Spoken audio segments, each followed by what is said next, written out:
So it looked like a member of the Brown staff has quit the damn team. Now, guys, I'm here to tell you, this is not a good look.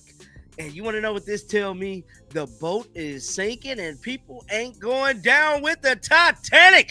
The Cleveland Browns is in disarray. When you start seeing members of the staff quitting, leaving, mind you guys, the season is still going on.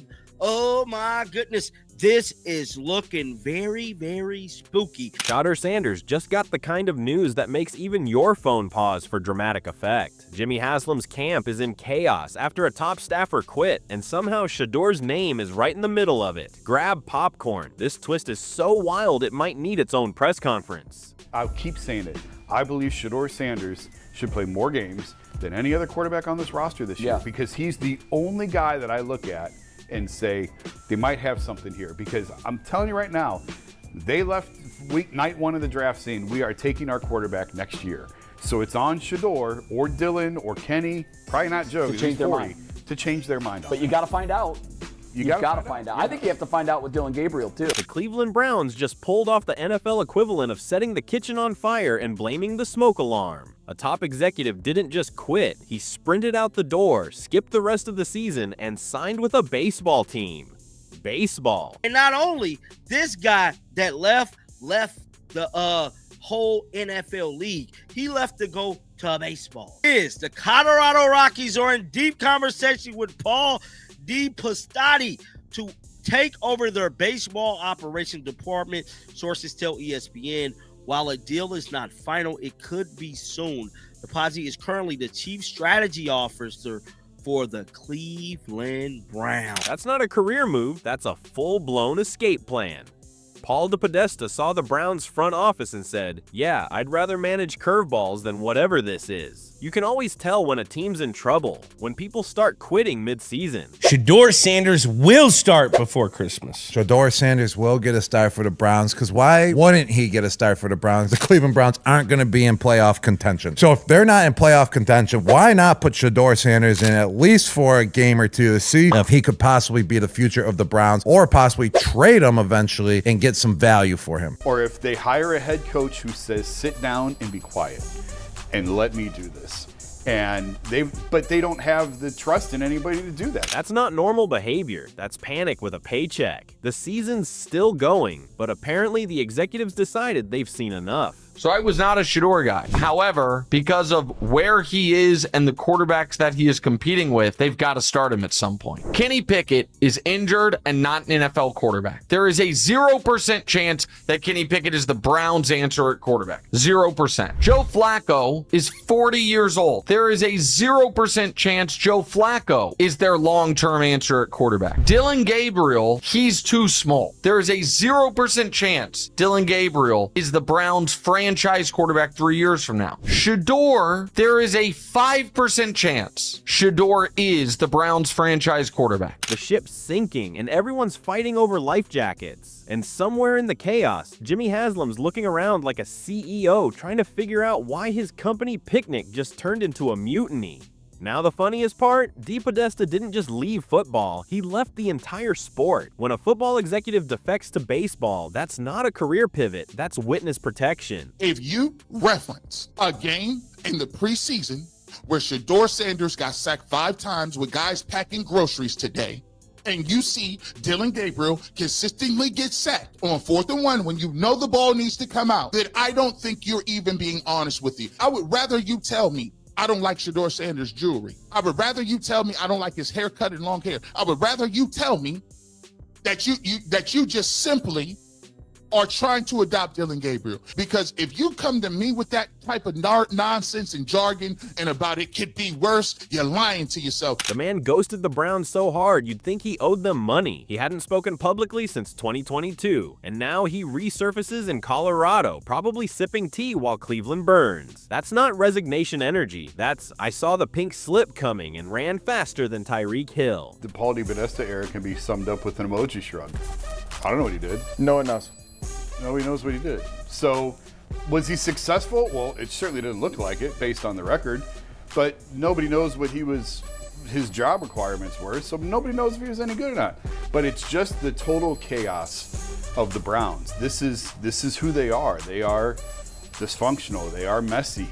And, you know, it's why I keep saying I think the only way this team is ever going to win at a high level is if they get a quarterback who's good enough to cover all of their sins. And here's where things get spooky. The whispers say Haslam's done playing nice. The same guy who spent years defending his front office suddenly looks like he's ready to flip the table. The phrase cleaning house doesn't even do it justice. Jimmy's holding a flamethrower and a list of names. Do you think Shedeur Sanders starts a regular season game this year?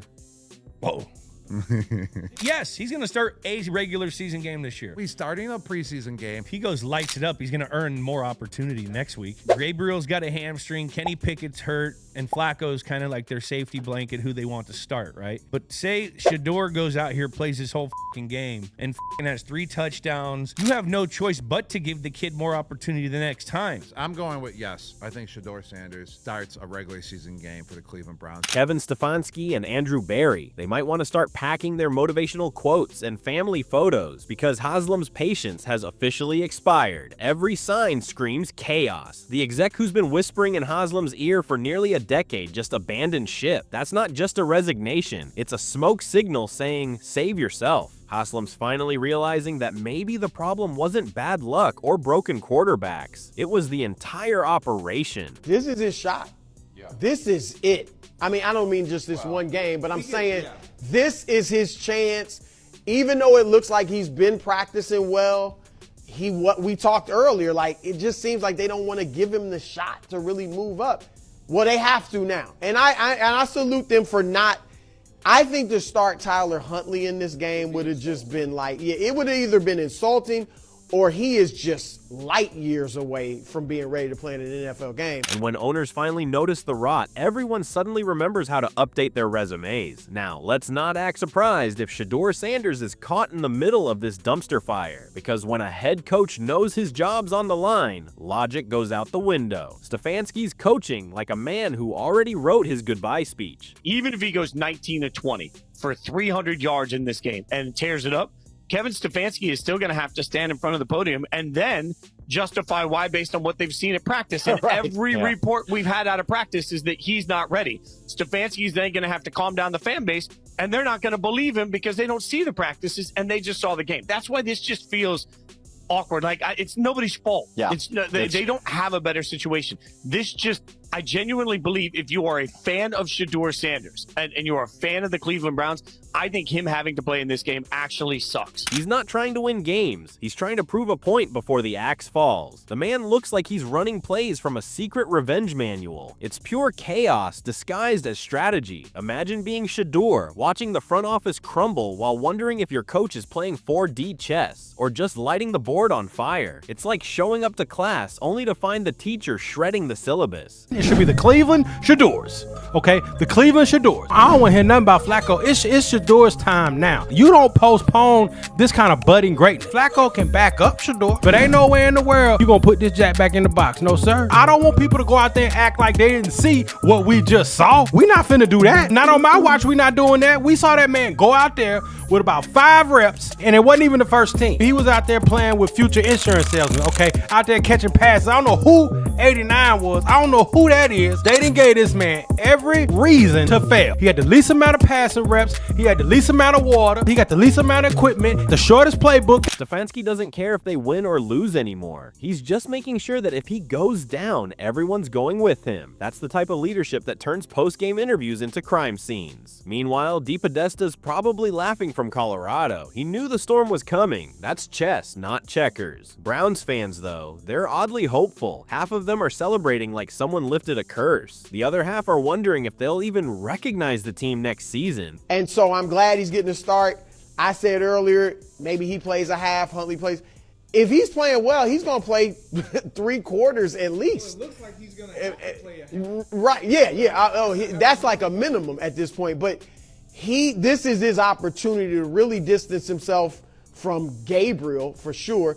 And if you look at all 6 of their quarterbacks, he's the only one, with all due respect to Dillon Gabriel, who even remotely could be like their quarterback of the future. The Haslam reset might just be the start of another rebuild because nothing says progress like burning everything down again. But the real wild card here is what this means for Shedeur. If Haslam cleans house, the new regime could either save his career or bury it under another 5-year plan. Either way, the kid's standing at ground zero of the NFL's most unpredictable soap opera. Could Shedeur survive this Browns chaos, or is he next on the chopping block? Drop your thoughts below, smash that like button, and don't forget to comment and subscribe for all the latest NFL drama.